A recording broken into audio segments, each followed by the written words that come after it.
Have you ever wondered about those who dream of a better life versus those who create it? Are you waiting to accomplish your dreams and goals? Welcome to Create It Now. With your hosts, Jonathan Stowe, Dawn Elizabeth, and the business hypnotist, AJ Boyden. For the next 60 minutes, we're going to put your dreams into motion and create it now.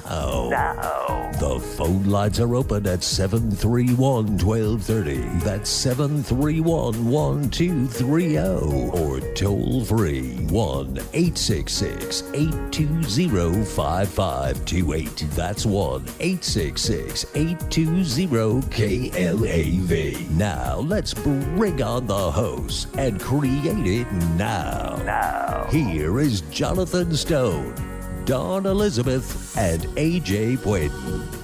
Hello, and welcome to the Create It Now radio show.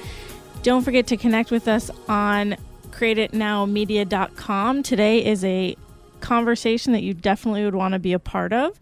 Today we have on our show Glenn Morshower from different sets, different movies that you've seen, 24, Transformers, West Wing, CSI, and the list goes on and on and on. So he's going to be calling in today and joining our conversation here at the Create It Now radio show.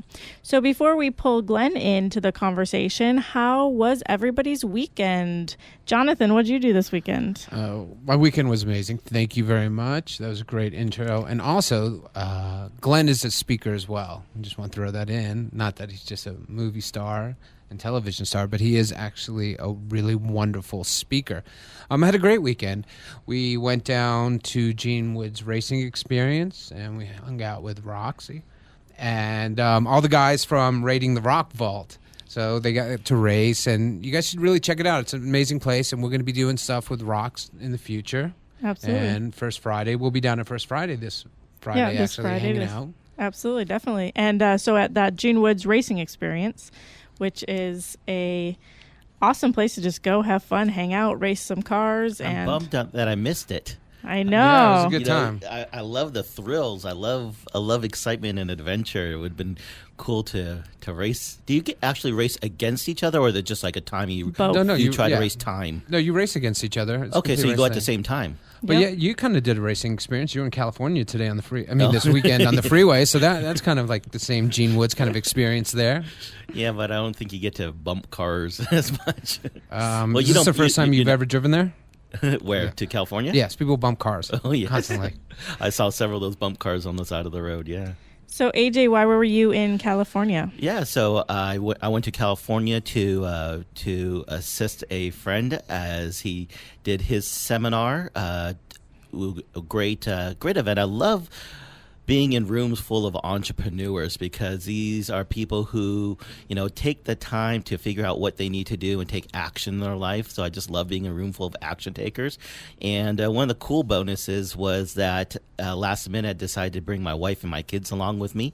And so after the seminar, my 2 5-year-old twins got a chance to go to the beach for the first time.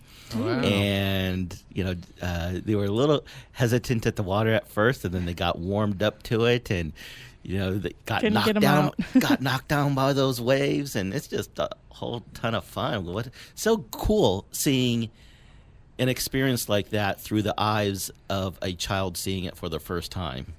It must be. The thing is that since I just moved out here to Vegas from LA, it's so strange for me to hear, I went to see the beach for the first time because I've lived on the water. I lived in Huntington Harbor, and I'm so used to seeing the beach. So it's really weird that I'm living in a desert. Right. I don't get it. I'm like, we could just go to the beach. I don't see that it's like that. Well, I'm glad that they got to see the Pacific Ocean, too, because, we moved here from Florida, and although we didn't go to the beach there, in Florida, on the Gulf Coast, you go to the beach, and there's no waves.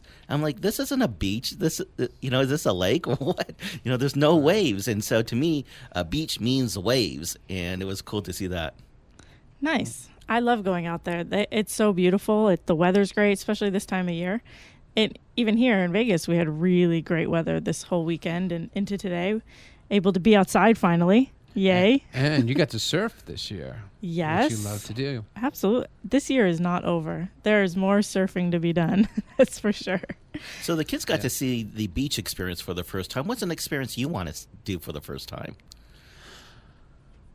Wow. That's actually a great question as I'm trying to figure out a great answer. No, there's so much I would like to do and so much I'd like to see. I've traveled a lot, and I'd like to travel more, but experience, I think skydiving. I have to say, I want to try skydiving. I mean, I don't think I have a fear of it, but I'm saying that now, but once I'm on the plane, it's going to be a completely different thing. I had a lot bigger fear of bungee jumping than skydiving, because when I was like skydiving, there's no reference point. In other words, you're just kind of in the air. It doesn't even feel like you're falling until the very end. Of course, that's part of the virus. But the bungee jump, there's that crane, and so you can see that whiz right by you at the same time. But definitely love that thrill of doing the things that you didn't think you could do before. Yeah, bungee jumping, I've rappelled. I've kind of bungee jumped, but I'm not a big fan of falling down and bleeding. And I'm a bleeder. So I try to stick away. Anything. I've seen a rubber band snap before, putting it around something. So bungee jumping to me is. I think I'd rather parachute.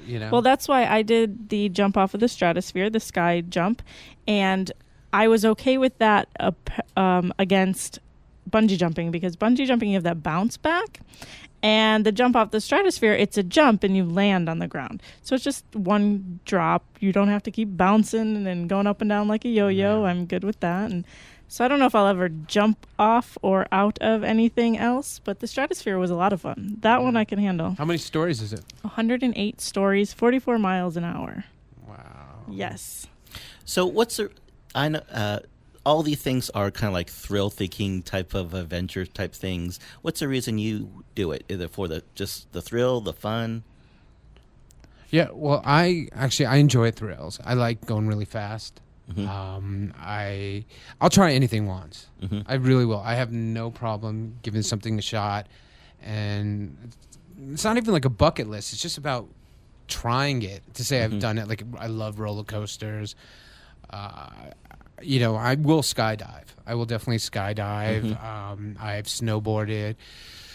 Not a pretty picture. I've skied. They actually gave me back my money. I went skiing lessons because my feet go out a little, so I can never wedge and stop. They gave your money back? Yes, they asked me to get off the hill. Nice. Seriously. They made me get off the hill, and I had these little kids with no poles just flying by me, and I'm just like going, really slow. And then when I snowboard, every time I snowboard, I end up going backwards. For some reason, my board turns around, and I'm going backwards. Yes, it's the board. Yeah, Blame the board. It's all of a sudden I'm going backwards down the hill.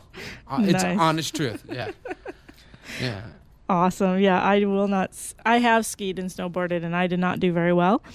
I like to do things that I can excel at, so I'll try it. If I don't do very well, I don't really tend to go back to it. I will just try something new until I find if I'm good at it. If I'm good at it, cool. So the first time I surfed, I ended up getting up every time. I was able to balance, able to surf out. So it was really fun. And I realized this is something I can do. And I continued to do it.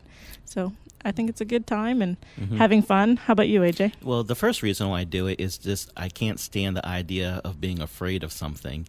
And so if I'm afraid of something, I instantly have to do it. And I don't have to do it well. I don't have to do it good.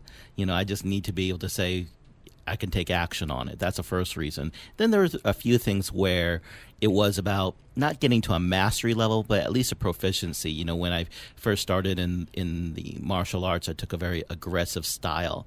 And it wasn't about becoming a master. It was just being able to handle my own, so to say. So I love doing that. Ballroom dancing included, so it's not all dangerous. Yeah, it's not all thrills, but it's just, anything of skill building. Yeah, that's great. It's a part of that taking action, being able to do it, even if the fear of it does hinder you, being able to push through that and going beyond our limits. Well, I'll tell you, some people will rather skydive than go ballroom dancing. Absolutely. Well, you know what?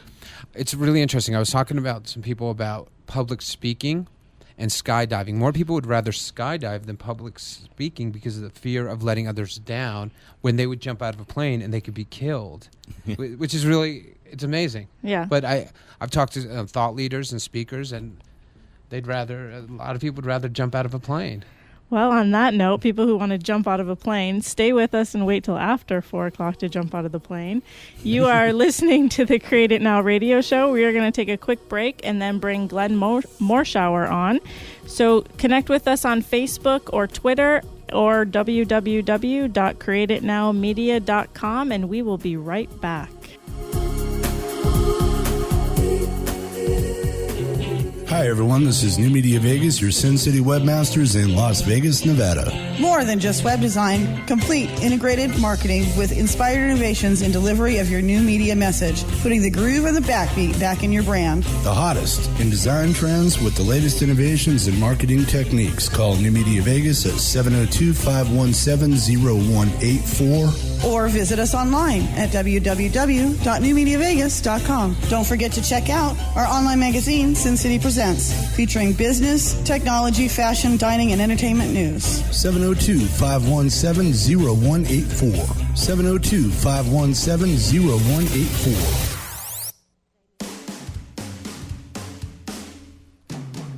Hey, it's Roxy from the 702 Rock Show, right here at VegasAllNetRadio.com. Listen to my show every Friday, 4 to 5 p.m. to hear about local artists, musicians, fashion designers, and more right here in Las Vegas. So tune in every Friday, 4 to 5 p.m. to hear me, Michelle Roxy Davis, right here at BANR on the 702 Rock Show.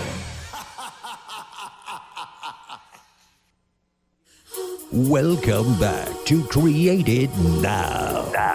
The phone lines are open at 731-1230. Here again, your hosts, Jonathan Stone, Dawn Elizabeth, and AJ Boyden.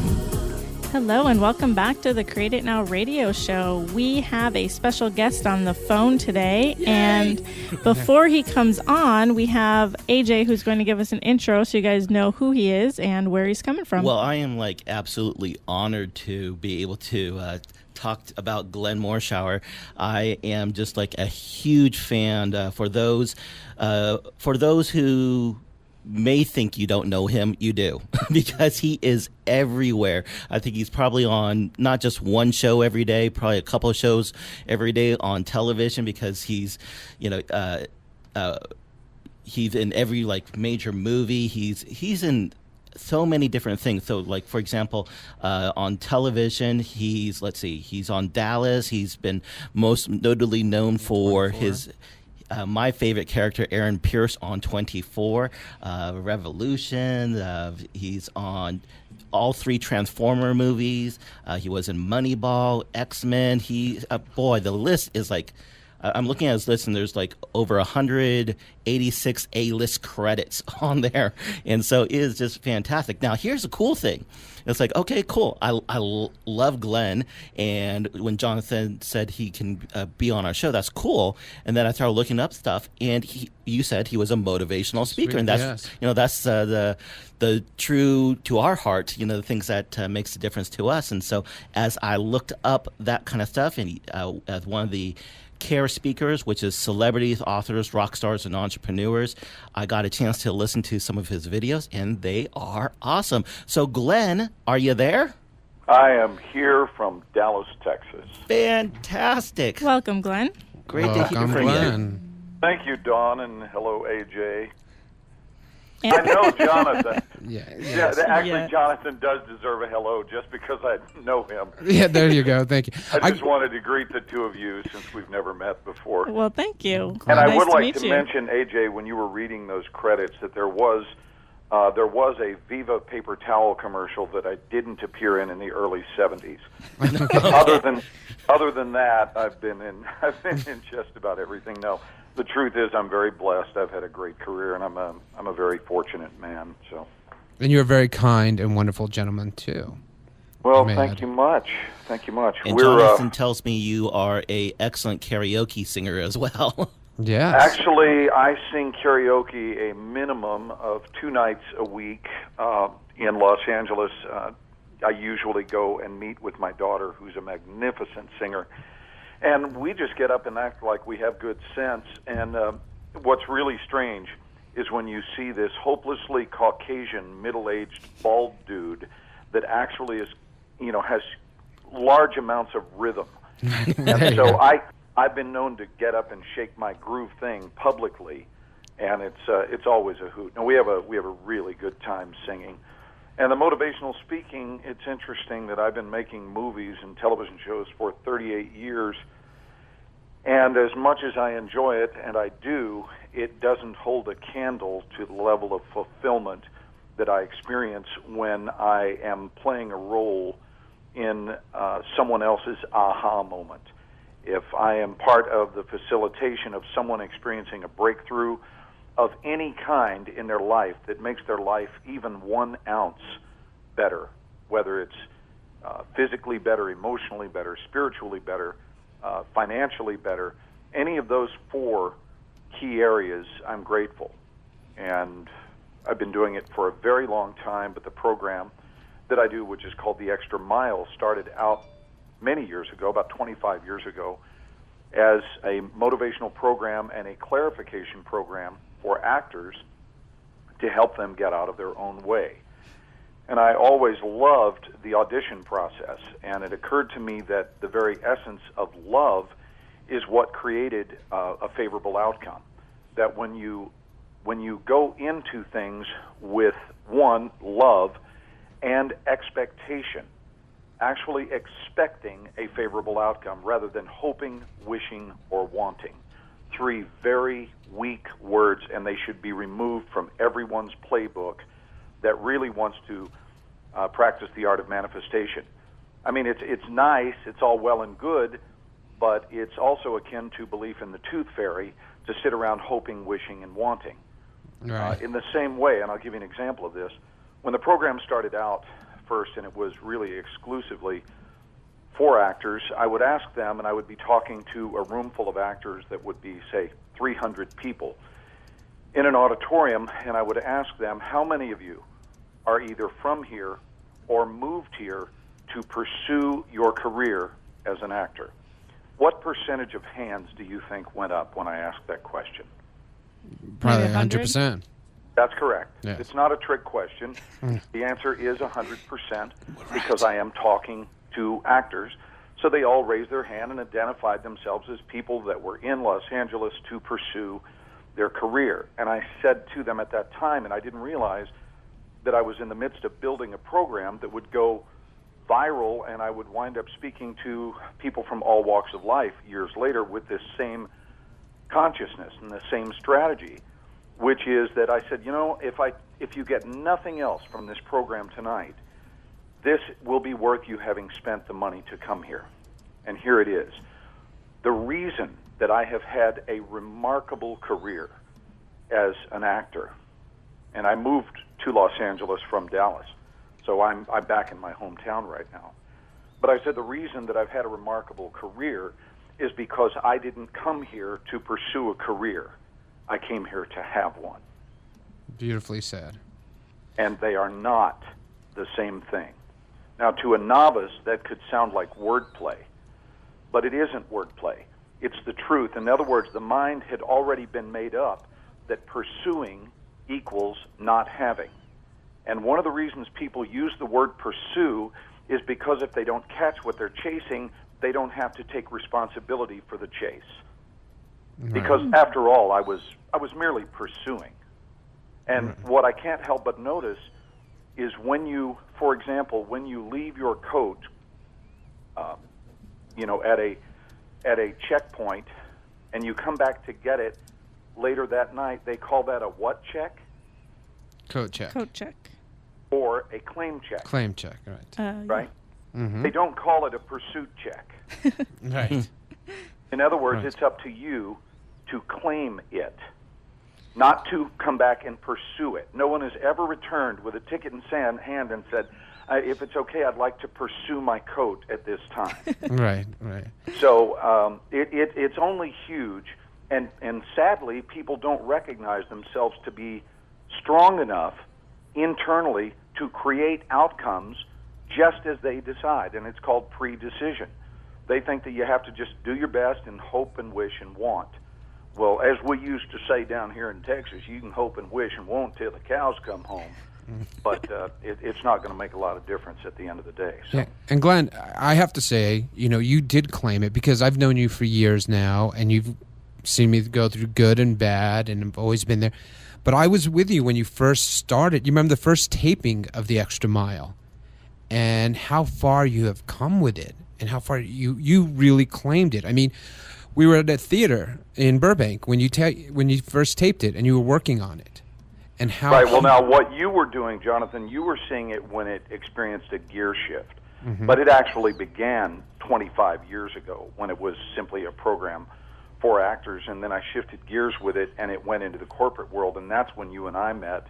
And you're right, but there was no reason to believe that the language would be any different just because the audience was different. Right. I mean, people are people, and blood pumps through all of our veins, and then you realize that once you're following a recipe, I mean, do you have just a moment at least for me to talk about the subject of following the recipe? You have all the time in the world. Because thank you, it's beautiful. And years ago, I made the observation, and I won't mention the restaurant because they didn't pay your station for a plug, but there's a certain restaurant that is a chain, and they make a terrific salad, and they make pizzas and so forth, and they happen to have that restaurant in Las Vegas. They have it here in Dallas, Houston. I know I've eaten at the same restaurant in L.A. and Salt Lake City and Phoenix. So there's 6 cities where I have sampled the same product in the same restaurant in 6 different cities. Well, clearly it's made by 6 different staffs. You with me so far? So we've got an identical item that you're ordering in 6 different states, made by 6 different cooks, and yet the outcome is the same. And specifically, it was the chicken Waldorf salad is the name of the salad. Now, that may give away what restaurant I'm talking about, and if it does, so be it. It just means you have some rather keen listeners. Right. But the chicken Waldorf salad, and Jonathan can look at you. He may be rolling his eyes, but you're actually not talking to a madman. I'm en route to making a great deal of sense with this reference. But the chicken Waldorf salad tastes the way it tastes, which is identically in all of these different cities and by different cooks, for 2 reasons. There are 2 reasons it tastes the same. One is that the ingredients are the same.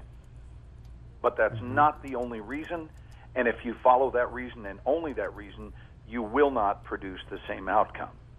The key is that the same portions are used, meaning that if you had, for example, 3 parts celery in the salad in Las Vegas, but in the Houston store they use 10 parts celery, then it would make it a heavily celery-flavored salad.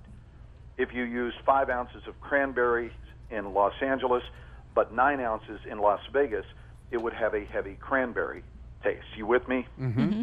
Okay, so the idea is that when we use all of the same ingredients and the same portions, you will get, not might get, you will get the exact same outcome every time. So it's basically, Glenn, sorry, I didn't mean to cut you off there, but it's using the same formula. And that's correct. Right. So what you're following is formulaic living. And what happens is people take formulas, but then they, of their own volition, vary the recipe. And then they wonder why they didn't create the same outcome.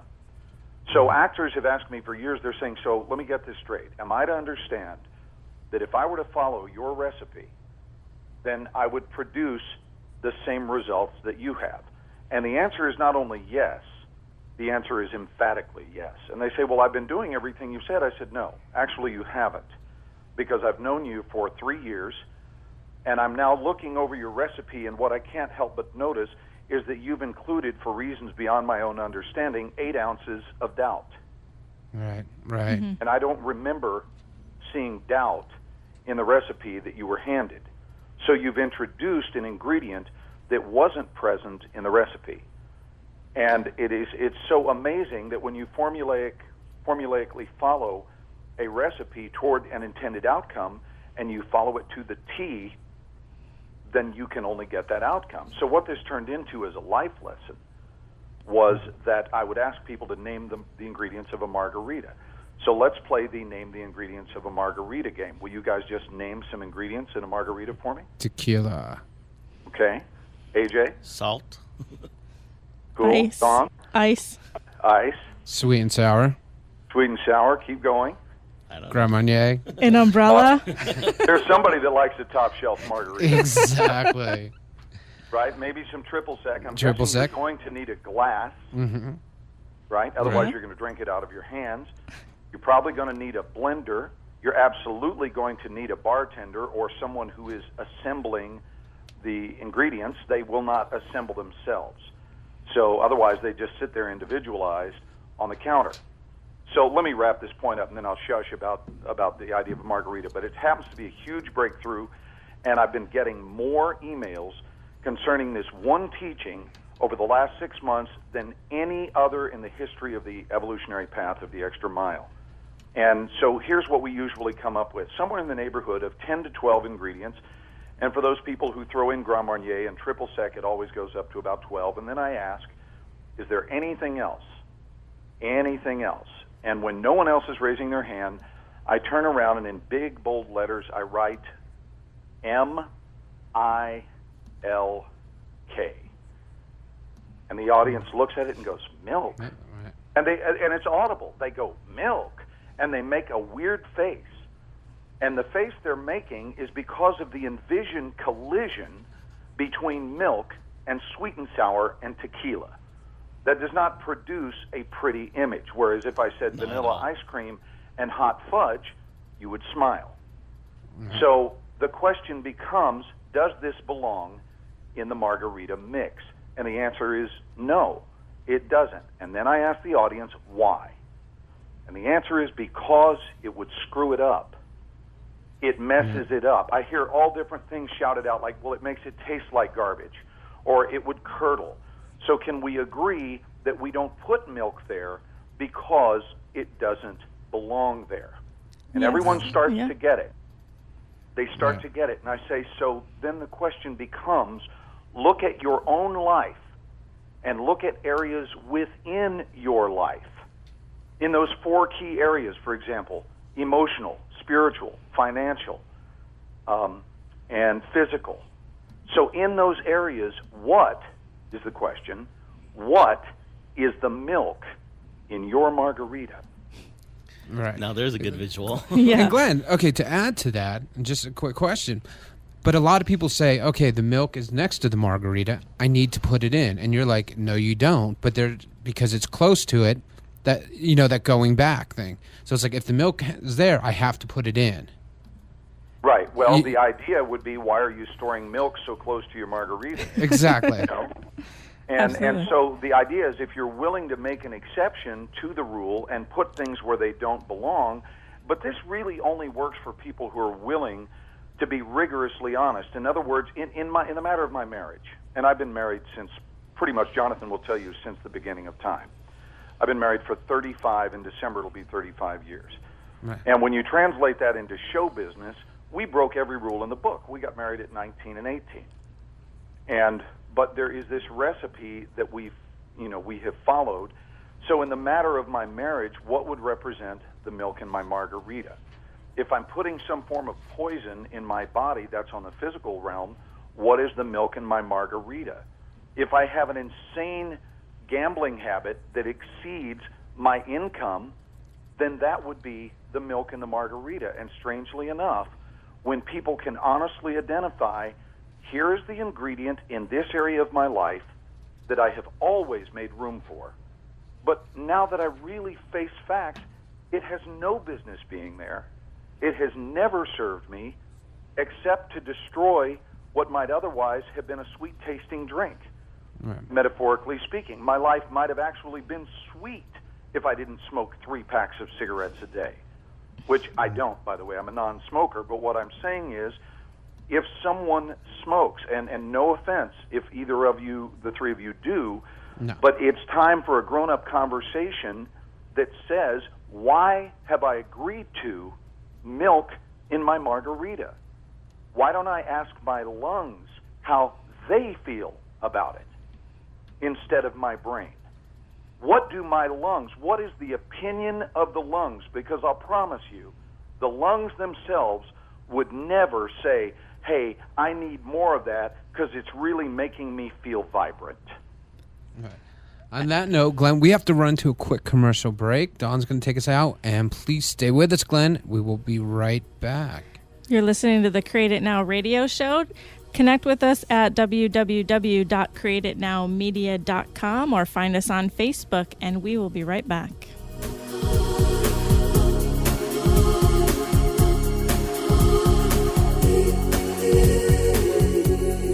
The best television isn't on television. It's on the internet. Log on to realwisdomtv.com for thousands of hours of motivational and inspiring content. On demand, all the time. Unlike network television with its sex, drugs, and rock and roll, realwisdomtv.com provides wellness, wealth, and wisdom. From how to read faster to creating greater wealth, realwisdomtv.com is for you. The learning never stops, and neither does realwisdomtv.com. Log on now to realwisdomtv.com. Why wait to accomplish your dreams when you can create them now? It's time to put your dreams into motion. Create it now. Hi, this is Jonathan Stone with the Create It Now radio show on KLAB 1230 AM. Join us every Tuesday, Wednesday, Thursday from 3 p.m. to 4 p.m. We will help you move from a dream state to a create state. Become a part of a conversation on the Create It Now radio show about why some people dream it versus why other people create it. Every Tuesday, Wednesday, Thursday from 3 p.m. to 4 p.m. on KLAB. Create It Now. Continues. Here again, Jonathan Stone, Dawn Elizabeth, and AJ Boyden. And welcome back to the Create It Now radio show. If you are just tuning in, we are speaking with Glenn Morshower about the extra mile and an amazing way to put it, and talking about the margarita formula and how that equates to our lives and how the correct ingredients put together is going to give us the correct margarita, really.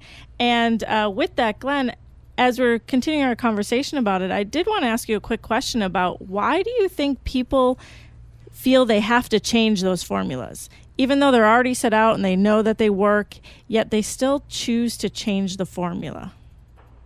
It's a combination of reasons, and primarily the ego, but also right up there with that would be fear, that they really deep down inside do not expect to obtain the win. In other words, the vast majority of people, and I've been in the motivational speaking business for enough years to have made this observation, and it has never changed. People are forever signing up for talks because they deep down inside are basically playing a game they expect to lose. They're beaten before they ever start. So they figure it doesn't make any difference anyway, because winning is something that happens to other people. It happens for those people in the news, or those people on the silver screen, or you name whatever they deify to mean winning, but they don't really see it as happening for themselves. So I don't think there's much concern about exercising formulas with precision. That's all. And that's all it is. It's just the absence of precision. But what I've noticed is that people who practice the art of precision, they live very successful lives. Yeah, absolutely. I didn't mean to stump you, Dawn. Sorry about that. No, hey, I'm taking notes over here, so I'm writing all this down. Glenn, if you can get Dawn to stop talking for a second, you've just hit the jackpot. Really? Well, I was Yes. hoping you guys could get me to stop talking for a second, because Glenn? I was on a roll there. That would be the hardest task in the world. But because we love to hear everything that you say. No, I do love people, and that's the bottom line. Look, all of us have this in common. Our Earth School experience is brief, Right. and that means even the lengthy ones, even those who are granted the triple-digit experience. Dawn, if you make it to 100 years old, it's still, in the grand scheme of things, and I'm going to give you an old Texas saying here, and I'm going to slip into my Texas dialect. Love it. It's a pimple on a gnat's butt. Meaning it's tiny. Yep. It's tiny. So given the tininess of the dance, of the dash, that little 1-inch horizontal line that we earn on the day of our graduation, our graduation from Earth School earns us a 1-inch horizontal line. And that is how the entirety of our lives is summed up, by a 1-inch line with a date entered on the left and another one on its right side. Now, what we all have in common, the four of us and all of the listeners here, we have in common that we are all left side entries only, meaning we have in common a date to the left, we have the horizontal line, and nothing entered on the right side yet. But that is an inevitability. So knowing that that date will be entered, not might be, not could be, but will be, that certainty to me is the primary thing that motivates my every thought and action. Yeah, there's That's a it. there's a quote that this totally reminds me of. A thing that I read today, I don't know, I wouldn't say a quote, but it said, you know how we say we only live once? Well, the message was, that's not true. You live every day. You only die once. So what are you doing with the time that you're living? Because you have every day to live it, whether it's a short period of time or a long period of time. And that just, that motivates me so much to hear you talking about that and reading that. It makes me want to make sure that every day I'm living to my fullest, doing what I want to do. And Well, getting it because done. we're also busy not only living, but we're busy creating our legacy, which survives a lot longer than the human body itself. You know, our legacy is indefinite, but our human life certainly is not. It will have its beginning and its middle and its end. It will have its season, Absolutely. if you will. So I'm in the member of the mid-50s club. I'm 54. And at 54, you're spending more energy thinking about what the remainder of the dance will look like, because 54 years have already been tucked into the history books, and those are unable to be altered. They are as they are, and the only thing that can be changed about those years is my opinion about them. And that itself is huge, because anyone who's been through any form of abuse, any form of some sort of emotional torturous experience, then the only thing, since they cannot change that experience, what they can do is change their attitude about that experience so that that experience no longer haunts them. For example, if someone was in an upbringing that was not the perfect Leave It to Beaver model, and most people weren't. That's the real truth. Most people didn't have what they would describe as a perfect childhood. You could walk up and ask anyone on the street, survey of them, survey 100 people, you might have 5 that said, absolutely, that's the way I would describe it, perfect, loved every minute of it. Most people had some cut and bloodied experiences, or at the bare minimum, some bruises along the way, or events that they would like to have changed. And what's interesting is that there are only 2 kinds of people we meet, and I'm not standing here reading from a script. I want you to be real clear. I'm actually wandering around my kitchen right now just speaking from my heart. And here they are. There are 2 people you meet in the course of your lifetime. You meet people who either model life the way you would like to see it lived, or they model it exactly as you don't believe it should be lived. It's going to be one of the 2. So you look at someone and go, wow, look how compassionate they are. Look how loving they are. Look how intelligent they are, how talented they are, whatever it is, the accolades that you dole out. And then you say, you know what occurs to me?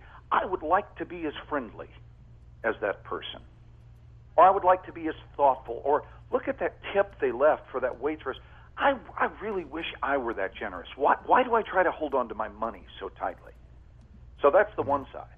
And then the flip side is when someone comes along straight down the path of ugly, just ugly as the day is long, and they're doling out all sorts of ugliness, ugly behavior like manipulation and control and power and abuse, all of those things. And you look and go, please, please let me never be that in my personal life. Let me never have people be on the receiving end of my own behavior that hurt from my actions the way I am hurting from this person's actions. And please let me never, ever, under any circumstances, forget it. Let me never forget how painful being in their midst is, because that pain will always serve as the reminder to never put another human being on the receiving end of that kind of pain. At this point, do you see that those previously regarded enemies of ours, those people that we have talked badly about in therapy sessions or whatever, they actually, as it turns out, are not our enemies at all. They were our role models. And they were our role models of exactly how not to do it. Mm-hmm. And bless them for that. Bless them for having shown us the way not to walk. So with the two different types of people, those that the way we want to be and those that we don't want to be, which one do you think drives people more? Following those the way they want to be, or staying away from and not doing the ones that model a life that we don't want? My answer may surprise you. I would call it a coin toss. I really would. Yeah. And so it's really, what do we want to do with that information? I mean, what do we want to do? Do we want to be inspired by the people who inspired us? And would we also like to be equally inspired by those who inspired us in a reverse manner? In sort of, we'll call it inverted inspiration. I just made that term up. But that's a good term. But it's inverted inspiration, meaning their intention was not to inspire. So what you're doing is you're converting their intention into something that works for you instead of harms you.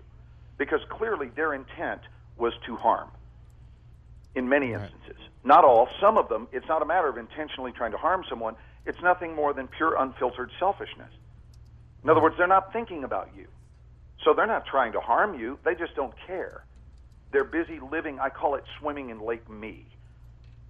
Right? They're only swimming in Lake Me. They don't care about anyone other than me, me, me, me, me, me, me. And so sometimes you wind up being a casualty of their selfishness.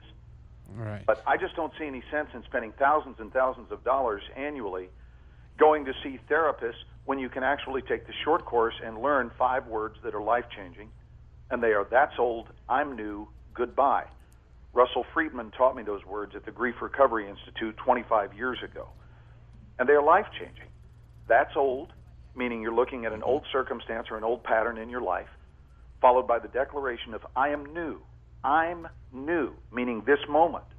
Not just this day, this moment. Because it might be that you've had a few bad hours already in the day, but you decide, you know what? Stop. Freeze. I'm new. And then the last word is goodbye, where you turn and say, you know what? Goodbye. And the goodbye is to the old patterns that are not serving us.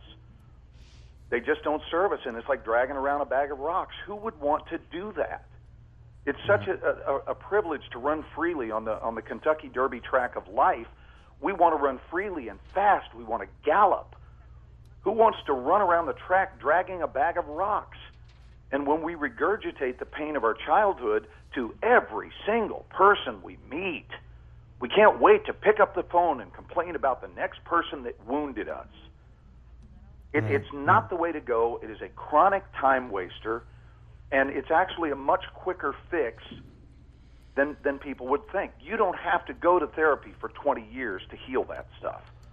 Right. All you have to do is reframe your opinion about the wounds. Yeah, and I hope that made sense. No, it absolutely does. And Glenn, being on the journey with you and whatever I've learned, you were probably one of the most generous people I've ever met in my entire life. I mean, it doesn't matter where we go, what we've done. When we went to see the Transformers movie or anything like that, or karaoke, it takes you an hour and a half to get to the car with Glenn if it's a 5-minute walk, because people will come up to him and he will stop and take the time and talk to each and every one of them. He will take pictures with them.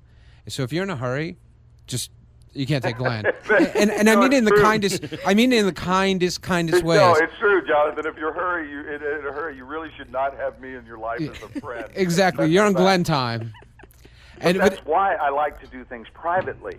Like, let's get together somewhere privately and go hang out in the corner of the room and everything. But But there's a reason even for that. And the reason, by the way, is not self-adulation, which to someone who didn't know the backstory, that might be what they assume, like, so you just need to be adored. No, it actually has nothing to do with that. What it has to do with is that's it. That's it, meaning that's your moment with them. Yeah. Whatever life we're granted, whatever number of years we're granted, that's it. And the severe likelihood is that you will never see those people again. Right. And they already feel like they know you because you've invaded their living room, which is far more than them knowing you from the movie screen, because if they know you from the television, many of them know you because they look at you while they're naked with one another. We're actually all naked in the it. studio right now. In other words, they're hugging. You're naked in the studio? That's Right now. beautiful. Exactly. No, but I'm saying they may be in bed cuddling with one another, and Monday night and 24 pops on, and well, they're at home. There's no reason to really get up and get dressed. So there's a certain level. I'm not joking about this, by the way. There's a certain level of intimacy that people who know you from television series feel toward you that they don't from the movie screen. Right. Because it's a little more detached. They have to go get dressed and physically drive to the theater and all this. But when you come into their living room or their bedroom or their kitchen while they're making dinner, week after week after week for 7 years I did that series, and now I'm starting my third year on Dallas, which we shoot here in Dallas, by the way. It's, they just feel like you are family. So there's nothing worse you could do to those fans, since they make your life possible. If you're a person of gratitude, they do, and you recognize that. You're blessed literally because of them. There's nothing worse you could do than snub a fan. In fact, the words, these are old-fashioned Southern words, the words are, how dare you? Well, Glenn, I am, I've been a huge fan because, again, you've been in my living room. And now that I'm talking to you. Were you naked, AJ? Tell the truth. A few times, I'm sure I was. And now I'm a bigger fan of you because now it's not just the characters that I feel close to you. I'm getting to know you as a person. I'm a person who, all three of us, love to study excellence because excellent studies leaves clues. And what I get from you is that you've not only had a passion for your craft, you have a passion for studying life, not just now and then, at a seminar, but it sounds like you study life every single day. How can I improve? How can I be nicer today? What can I do to this person? And then not just talk about it, you actually ask the questions, come up with an answer, and do something about it. And that's, that I think is the message that most people really need to hear. It's easy to say, well, what did you do to get successful, and see the actions and duplicate those actions. But what most people don't see is your mindset, the language, the way you talk to yourself, the way you talk to others. And hearing that, I think that's that secret ingredient in the margarita that has made your margarita taste so good. And I think other people can get as well. So, my hope is that our listeners, that you hear what Glenn is sharing with us, that you get that extra spice, that extra flavor of mindset and the language that he's using so that you can create yourself that awesome margarita. Yes. And Glenn, how do people find you AJ, to get... thank you. I just want to say thank you for that. That's sweet. Thank you. Are you done? No, I'm just kidding. Glenn, how do people get more Glenn? How do they? Where do they find you? Where are you touring? What are you doing?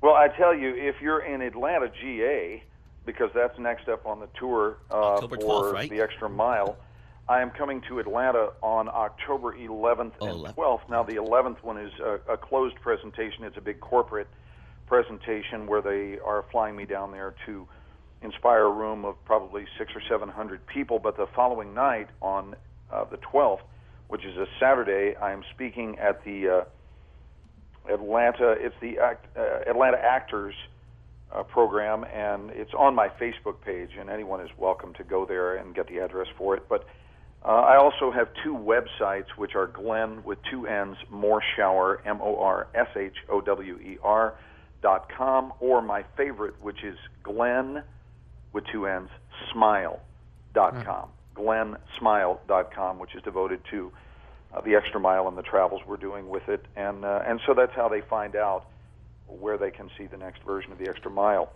I did have the experience recently of speaking in Tempe, Arizona, to a room full of helicopter mechanics, and that's when I knew that there was just an undoubtable universality to the language, that really any audience is soothed by these words and these feelings and these strategies. Do we have a few minutes left before we get out of here? Because I don't want to be... Well, we actually have to take a quick break, and then when we come back, we will have a few minutes if that works for you. Yes, it does. I want to talk about the gap when Excellent. we get back. So we will be right back. You are listening to the Create It Now radio show, and tune back in just a minute.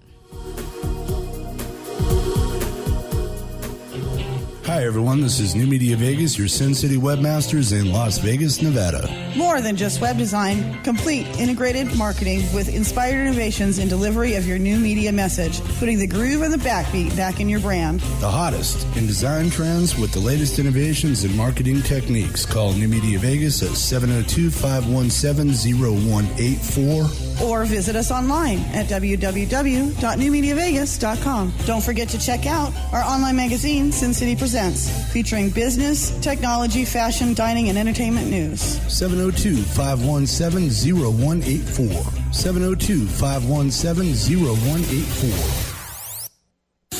We're blowing it out at Gene Woods Racing Experience, Las Vegas's newest premier outdoor adrenaline-powered gasoline go-karting track with speeds in excess of 45 miles per hour if you've got the balls. We've got 2-for-1 Tuesdays, buy one and your friend rides free. We've got $5 off coupons, and remember, on your birthday, members ride free. And they get a free Gene Woods Racing Experience t-shirt, open Monday through Friday, 4 p.m. till 11.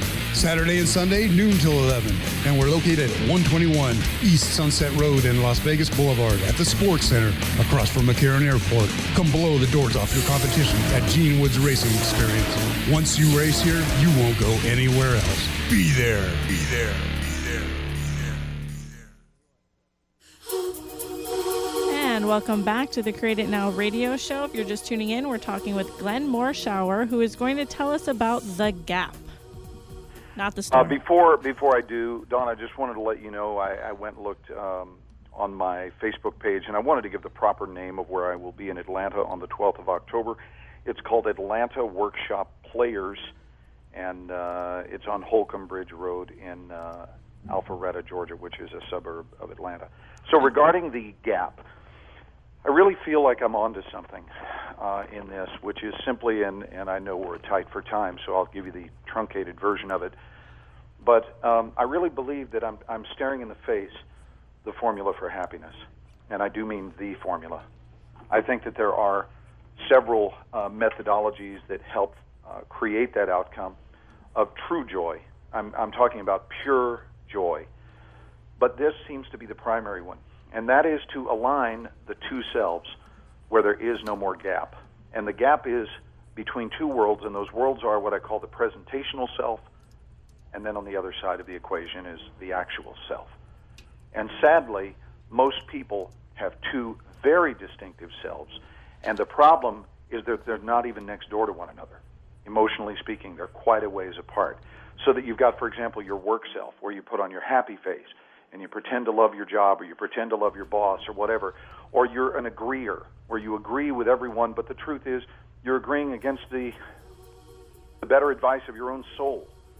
And you just because you want to be popular, you want to fit in. So that effort to fit in, and there's no stronger reason why people violate the deepest yearnings of their soul, is because they want so desperately to belong to something, to a club, to a membership, to a family. And then they all of a sudden disagree, they take an action, or they say something, and the authentic self says, you don't really agree with them. You don't think this is right. And the action you're taking, you don't believe in this. You know better. Your soul knows better. So when we tighten that gap, that's when we really experience joy, where there is no more gap. The authentic self and the actual self become one. Excellent. Thank you, Glenn. And with that, you are listening to the Create It Now radio show. Thank you so much, Glenn, for joining us. Please find us at www.createitnowmedia.com. And we have a shout out to Shane Duncan from Chicago. Thanks for listening.